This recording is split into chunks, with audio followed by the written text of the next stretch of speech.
I think that gun control is something that can be used for good, but it's like the front lines of preventing gun violence. But it's not the end all be all solution. Yeah, so it's a really complex issue, obviously. So I think it's one of many important public policy issues, and because of political party polarization and the media's framing of stories, makes it feel like it's the most important public policy issue. Gun control, I feel like, is necessary in some parts, but as a whole, I feel like this is just a situation where a couple of terrible people ruin it for everyone. I think gun control is a necessary objective for any modern society. Societies evolve and move past some stages of development that controlling guns is one of those key moments. I mean, you have a right to own it. You have a right to own, like guns and stuff. Yeah, I guess that's just it. Like you have the right to do it. Just nothing against you. It's just have a reason to use it and just don't like go crazy with it if you have it. You know.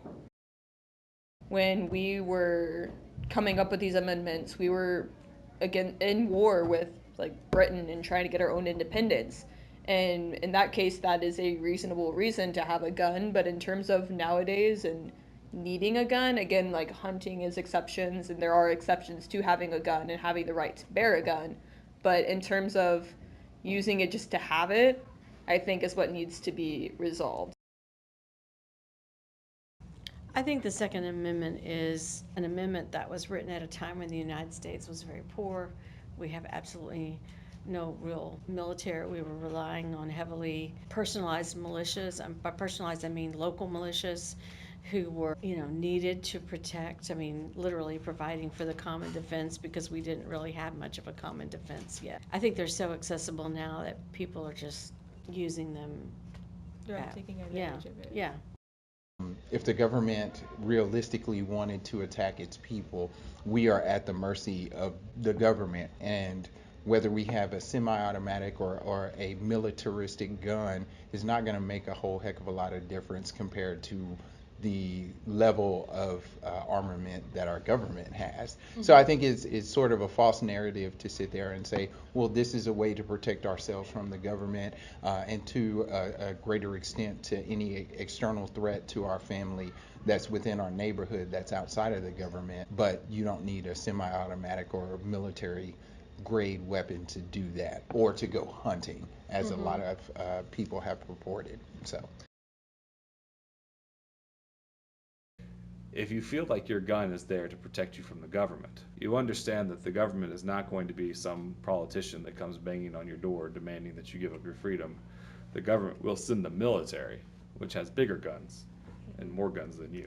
Like Donald Trump's not going to come knocking on my door saying, give me all of your guns. Teachers should not be armed because there's so many teachers, even within our own school, that have trouble finding, their projector remotes. So how are they supposed to keep up and have training with a gun when, they lose basic everyday items like that? And there's some teachers that have temper issues that I would not feel safe, having a gun on their belt in the school. I mean, we already have policemen in the school here. I think that is enough. I don't think teachers really need to have that. I think that our police force would be sufficient.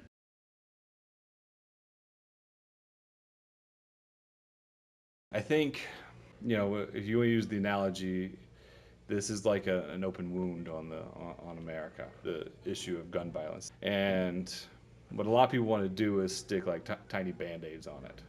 So they think, okay, teachers have a gun. Okay, so someone wants to start shooting, well, the teacher's going to be there to stop them. You're not stopping the shooting. You're preventing the shooting from being larger, hopefully.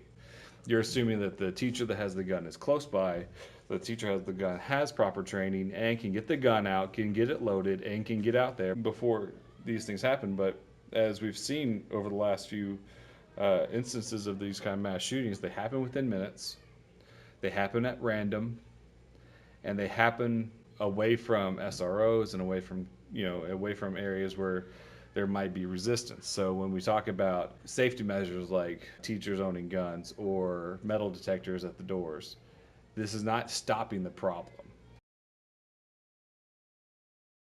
I'll even add a third one. I think it is the result of some problems that we have in our society, which stems from people, whether it's people not feeling included, whether it's the fact that they feel outcast, and I guess the ease of violence in our society, whether that be through violent video games or whatever it might be. There is this notion that we do enjoy seeing, violence. And I think that's a societal issue. But ultimately, to answer your question, I think it would be people.